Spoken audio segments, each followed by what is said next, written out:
Now, let us understand the influences on Indian cinema. So earlier also we have understood that the influence, if we talk about the influence, definitely the foreign influence has been there. Foreign influence has been in terms of technology, largely in terms of technology. Then we have Indian culture, the emergence of middle class, because it is the middle class which largely consumes. So emergence of middle class and the orientation, changing orientation, very important. Changing orientation. Definitely, if we discuss all these three, we'll get a predominant view of the influences in Indian cinema. So we find that there was a time when ancient epics like Mahabharata and Ramayana influenced the narratives of Indian cinema. And to the consternation of many, when Ramayana was re-screened last year during COVID, the viewership was much more. So this actually breaks this stereotype that mythological themes or religious themes were only popular when there was nothing like foreign destinations or adventure movie or thriller movie. So we find that these type of movies, besides having a spiritual value, also gives a cathartic appearance. It gives a cathartic experience to the Indian audience. So a feeling of respite, a feeling of hope. So one of the reasons why Ramayana became very popular was because it was shown at a time when there was so much of despair, when there was so much of helplessness, hopelessness in the Indian society and the values. So Ramayana is more because of its value system than its religious thing. Lord Ram is more of a person who is Maryada Purushottam, or who is more like a model, role model, than a god. So that is why it has been appreciated by people from all across the communities. We also find that over a period of time, different techniques have come up, such as the flashback technique, backstory, story within a story, side story, parallel stories going on, and then weaving at the end. All this, and Indian popular films have plots, then subplots. All this we have experimented and we have got through all this, which can clearly be seen in 1993 films such as Khalnayak and Gardish. Plots within the plots. Then we find that ancient Sanskrit drama with emphasis on spectacle, music, dance, gesture called as Natya, spectacular dance drama, has also been an inspiration. So here you find culture. So when you see all this, these are examples. How did Indian culture influence Indian cinema? Then you have to write this. Ras method of performance is a fundamental feature to differentiate it India from Ras or Ras is emphasis on emotion. Then we also find that the folk traditions which became very popular from 10th century with the decline of Sanskrit theatre, this actually also has influenced the performing arts over the period.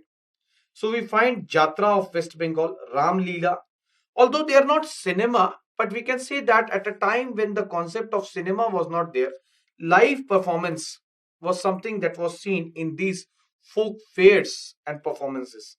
Yakshigan. Now, Yakshigan is also something that draws heavily from the mythological themes. We have Chindu Natakam of Andhra Pradesh.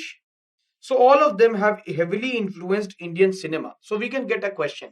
How ancient Indian culture, just expect a question, has influenced Indian cinema? So we find that they have provided locally relevant themes, ensuring continuous inflow of talent, good actors, directors. Then Parsi theatre blended realism, fantasy, music, dance, narrative, spectacle, earthly dialogue, ingenuity of stage presentation. So the Parsis have also contributed to our theatre art. So this can also be a question. So we also find masala films such as Coolie. So Rang De Basanti. Rang De Basanti is a combination of a commercial film. Rang De Basanti has a sense of thrill, emotion. So we find the Ras theme, and in Ras we find there is patriotic emotions, and Rang De Basanti appeals to the youth impatience and frustration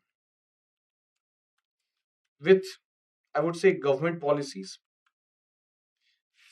So it is a blend of all this, where we find that there is a flashback technique also, going back to the times when Bhagat Singh and his fellow men and women, they were fighting against the British. Western musical television, particularly MTV, has had an increasing influence from 1990s. Especially when we talk about dance sequence music, MTV, we know, like we have T series, and then we have Tamil language film Bombay, MTV, its influence, picking up artists from the south and making them work in Bollywood. Now, impact of cinema. We know besides its entertainment value, cinemas are a reflection of contemporary society. Girish Karnad, talking about the Malgudi days, which was a soap opera. Girish Karnad talks about that how Malgudi days, based on the work of R.K. Narayanan, was giving an impression to India, which was developing in terms of literacy. It was presented, it was aired at a time when most of the middle class were government officials, or they were, because private sector had not come. I'm talking about the pre-liberalized era, and it was also a feeling to help Indians understand the basis of Indian nationhood, the ideas which were ingrained in Indians and somehow it seemed to have forgotten, such as Gandhian ideals, the idea of austerity, the idea of that India resides in the villages. All this was shown, and now we have OTT. In OTT, recently I was reading an article that in all the OTT or even the mainstream cinema, Dalit issues, Dalit issues somehow seem to be sidelined. Whereas in regional cinema, especially Marathi theatre, Tamil Nadu, Malayalam, we find that these type of issues. Recently, a movie was aired that is Jai Bhim, talking about a humanist, an activist lawyer Chandru who is fighting for the rights of the Aborigine tribes. So, such has been the impact of cinema that even cinema has influenced policy making by the government. So, we have to understand cinema and its impacts beyond the cinematic value, beyond creativity and entertainment. So, as I said, that cinema is a reflection of the society. It helps us to come to face with what is happening in our society, and definitely it does not always present actual. There is an element of creativity also, but still it gives a fair sense of idea, such as the dressing sense, the quality of food, the plot, everything. It gives a sense of the thought process, so it has had a positive impact also. It helps to bring about different cultures of world, so it is a great instrument to build cultural divides. For example, we find that despite the declining relations between India and Pakistan, Bollywood, besides cricket, now cricket has suffered because cricket is no longer being played between India and Pakistan on a regular basis. So, besides this, cinema is a very good bridge. Many of the Bollywood actors, they are popular in Pakistan, and Pakistan has also provided a number of actors who have found a very decent place in Indian film industry. So it helps to forge regional, national, and international bonds, such as Three Idiots, which was very popular in a number of countries. Talking about positive, it enhances the imaginative power of people. So gone are the days when a director will be of 50 plus. Now we have students also who get an opportunity to direct and give an expression to their creativity. Filmmaking has also emerged as a very prospective and a promising career. So it has shown to the world the perspective of the director and inspiring others. Also, a career prospect, as I already said. It helps people socialize better. How people discuss.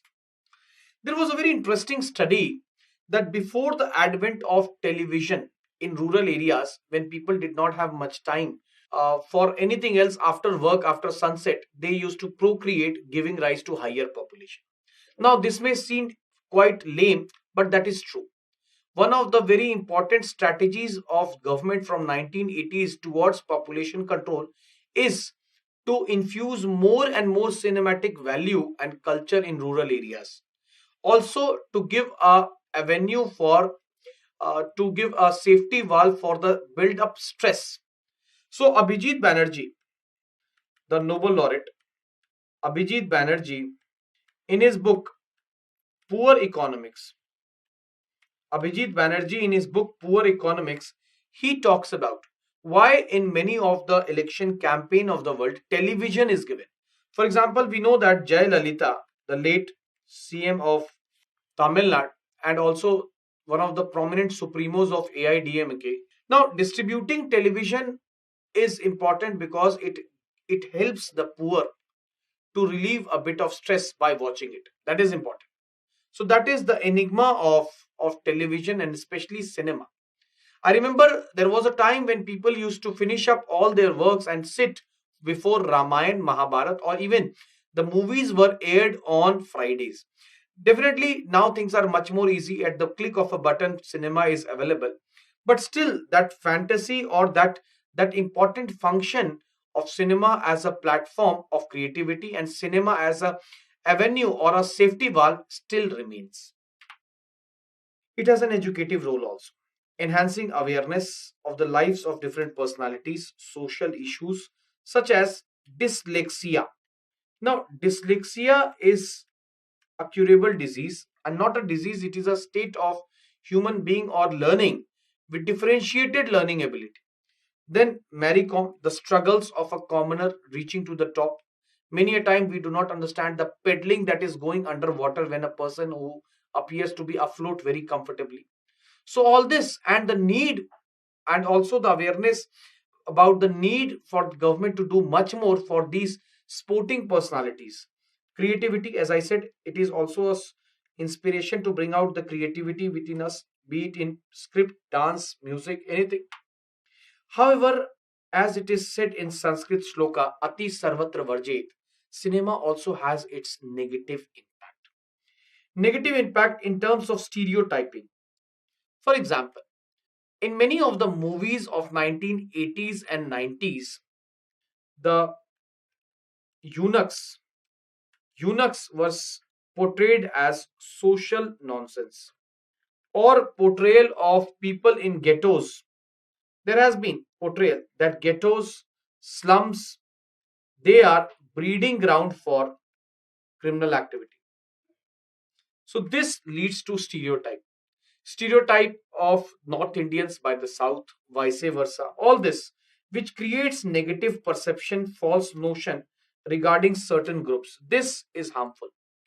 Many times we have also seen that some of the cinema have deliberately maligned a group.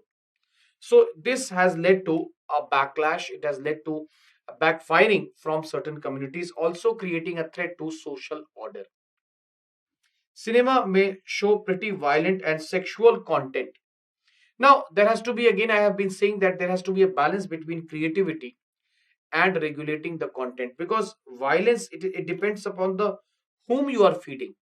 So the consumer base, the customer base is very important. It sometimes contributes to vulgarity, eve teasing also, which is present in our society. That is, I would not say directly it promotes, but at least it gives an impression when you see a movie that this is not an exceptional case. This is something that is common, and maybe in that way it encourages those who are misguided individuals. Unnecessary waste of money, luxury, which can be misleading, problematic. So, as Max Weber says, capitalism creates hope. And when this hope does not meet with actual end, then as Emile Durkheim says, this leads to suicide. So unnecessary show of pomp, luxury, especially luxurious cars, foreign destinations, these are many a times presented as an end in itself, not means to attain happiness.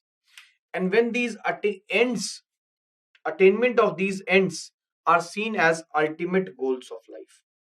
And because movie stars are role models, so when you see a movie star indulging in drug use, although albeit for acting or smoking, that is very common, then the youth try to emulate, they try to do the same, and this creates an addiction. Hard drinks in the movie, money, gambling, all this underworld, the life appears to be very fascinating.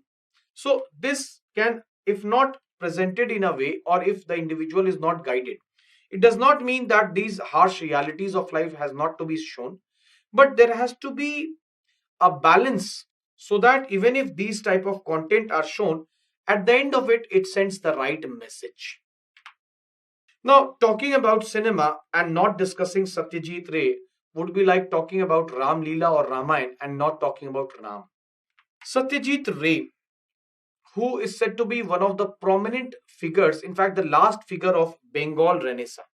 So long after India attained independence, the works of Satyajit Ray are a reflection of Bengal Renaissance, which started in 19th century. Born on May 2nd in Calcutta, got a job in British-owned advertisement agency. He became an art director, and he was from the beginning. He had a fascination to create content on screen. He also worked with a publishing house as a commercial illustrator and became a leading Indian typographer and a book jacket designer.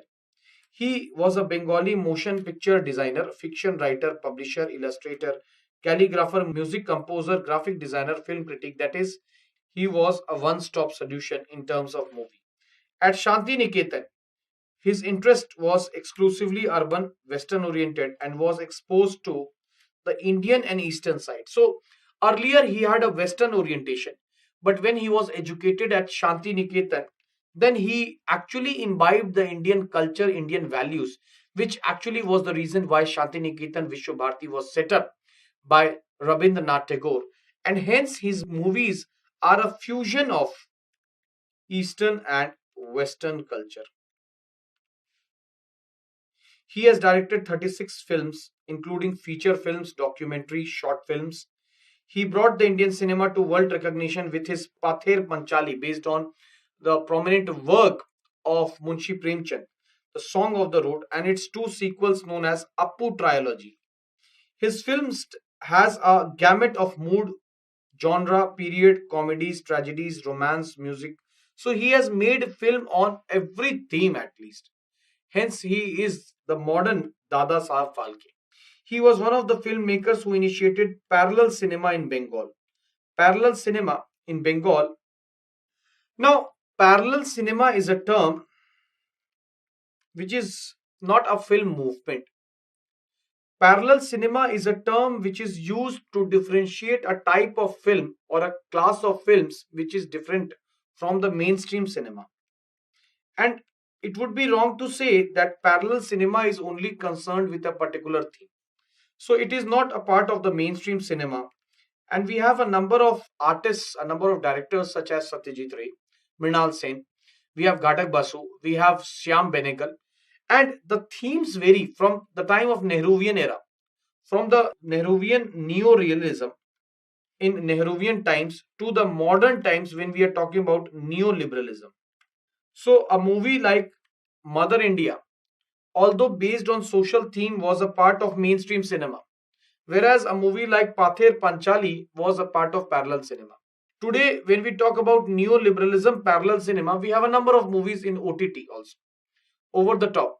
So, parallel cinema and the directors of parallel cinema, let us not confuse that they belong to a particular ideological group. No, it is only that their style of making movie or their focus is more on script, more on the content value rather than on its commercial value or on its garnering its popularity. I think that differentiates a mainstream cinema which focuses upon either entertainment, popularity, or and commerce, whereas a parallel cinema is content driven. And definitely no movie can happen without good acting, be it any cinema. So some of his finest films are based on novels by Rabindranath Tagore. So Pather Panchali, Rabindranath Tagore's short stories, the songs composed by Ray are some of his best contributions to Bengali literature. His writings on cinema are collected in our films, their films. His stories have been translated, published in Europe, so he is an international figure. The more we write about him, the more we think about him, it is very difficult to understand what he actually has contributed. Dada Saheb Phalke, the father of modern film, and we have a Dada Saheb Phalke Award. Born on 30th April 1870 at Tirambakeshwar town near Nashik district, he completed his education in 1885 from JJ School of Arts and in 1990 went to Baroda, Gujarat. In Godhra, he began his career as a photographer and he was introduced to new technologies, filming techniques in Germany. He worked as a draftsman in Archaeological Survey of India. Due to lack of interest, he left and came back and he started the business of printing press. So, inspired by the silent movie The Life of Christ, he decided to make Raja Harishchandra. We know the first silent movie belonging to the silent era. A silent but first full length feature film. Before the movie, which was based on wrestling, was shown, that was more like a photographic capture. Then some of his films are Lanka Dahan, Shri Krishna Jan, Shrindari, and so it is based mainly on mythological themes. So we know that the silent era from 1890s to 1930s were based on mythological themes. He even wrote a Marathi language play known as Rang Bhumi. Recently it was shown also Rang Bhumi. It was a satire on contemporary theatre and stage conditions.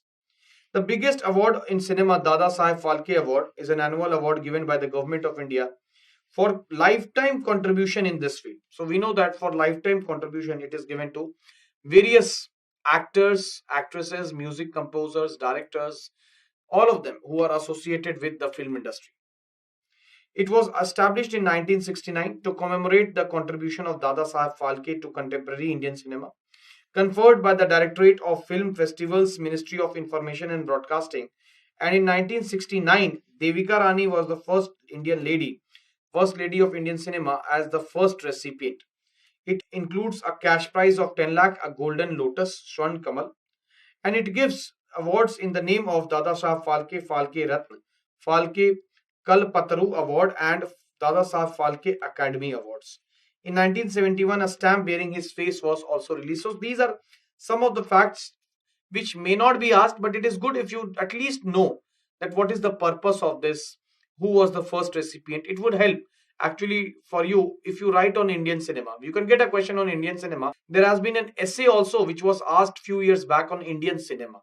So these type of abstract topics which are a part of your culture can also be asked. Now, when we talk about in technology and modern times, yes, they have changed the cinema industry. I've been saying that technological infusion has been a major influence which has been responsible for the evolution of Indian cinema. So, talking about this VFX, films like Ravan, Krish, they have been possible with special visual effects in which something extraordinary like superhero stunts, massive buildings. In fact, in a movie is there, 2012. Just watch it, you will understand how the entire scenic creation of a catastrophe, apocalypse, has been created with the help of VFX, visual effects technology. So very interesting. Here you can just see that how with a green background, a person can be shown flying, or catching hold of a airplane wheel. Then we have CGI. It is a subset of VFX and is used to generate images out of thin air and get pasted. So, for example, if you want to show 1,000 people in a crowd or in a war without it, so how you will paste it from somewhere and drop it. Audio background score of 20th century were not in sync with the visuals. For example, we find that quite funny that fighting a type of dishum dishum sound was made in Diwar or Sholay, which seems funny now. But now we find that the sounds appear to be more realistic. So this is the audio background score, which affects our experience of cinema. Autonomous drones. So with drones, it is possible to shoot a scene from various angles, which was earlier not possible. And it is not possible always to have a helicopter. Or what about an in-house scene, which has to be shot from a higher height? Then definitely these type of autonomous drones with built-in knowledge and algorithms help in filming, help in taking a shot from different angles while shooting a movie. They are a good innovation. And why only in movies, in marriages also now we see that they shoot videos with the help of drones. Ultra HD 3D technology means 4K plus 3D, ultra high definition 3D are being used to shoot action sequences. So it uses two or more lenses to capture details that display better content. So we find that live action, such as in Game of Thrones. In the Game of Thrones sequel, we found the use of Ultra HD 3D technology. Dual camera VR. It is very different from a typical video camera and shoots and captures films in all direction, giving a 3D type view, like in Bahubali. Drone Googles are there, which are future technology in the cinema industry. They are good to view live feeds and it can be used for a while without stressing their eyes. So, for example, if you have a drone and then you can have a camera, then it actually output from tiny speakers giving new experience. So you have an audio jack too, and you can just watch a drone is going and you can just watch, get a live experience. For example, not now, but if in future you can send a drone to the peak of Mount Everest and you have a drone goggles, then definitely you can watch the peak of Mount Everest staying on the ground. That is the future. That is the future of technologies. Talking about certification. Now, cinema certification, Central Film Certification Board, has been in news for good and bad reasons, especially when it comes to clipping the wings or some of the shots in the cinema. So, we do expect that something can be asked in terms of film certification. So, the Central Board of Film Certification, a statutory body under the Ministry of Information and Broadcasting, is tasked with regulating the exhibition, public exhibition, under the provisions of Cinematograph Act 1952. So it says that films screened in television or on cinema has to be only presented after certification nod by the board, and that also on the basis of content. Different types of, you would have definitely seen UA, A plus, A, all these universal, all these type of certification is given, which says that the content is pliable, the content is right only for a certain age segment. Principles, what are the guiding principle is to ensure healthy public entertainment education using modern technology to make certification which is rule based, not discretion based. Hence we have an act. And then to be transparent to the filmmakers, media and the public. So the idea is again to balance creativity, content and social order and overall interest. So certificates are unrestricted, suitable for all. U by A, we find that parental guidance restricted to adults, and then we have restricted to a special class such as engineers, doctors and scientists. Important awards. Talking about important awards, the National Film Award is the most prominent award. Established in 1954, it has been administered along with International Film Festival of India, the Indian Panorama, by the Indian Government Directorate of Film Festivals since 1973. Every year, a national panel appointed by the government selects the winning entry and the award ceremony in Delhi, where the President of India presents these awards. So, these are the highest awards if we talk about the value in terms of national content, and all the films which is made on Indian soil by Indians is eligible for it. Dada Saheb Phalke, we understand, for the lifelong contribution. It is again presented annually at the National Film Awards ceremony by the Directorates of Film Festivals, which is an organization to decide these awards.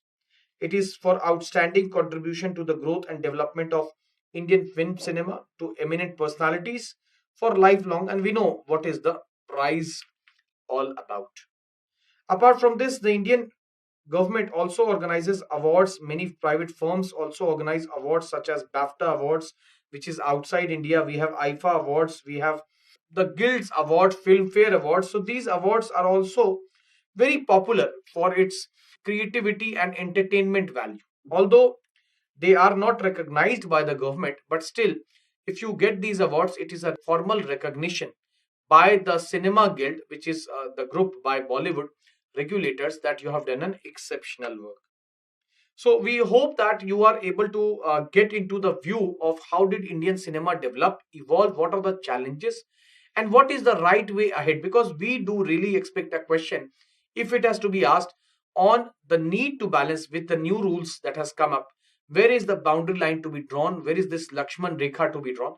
And also how with the advent of technologies, new technologies, which can be a part of your science and tech, cinematic experience has not only enhanced, but the scope or the horizon of creativity has also broadened.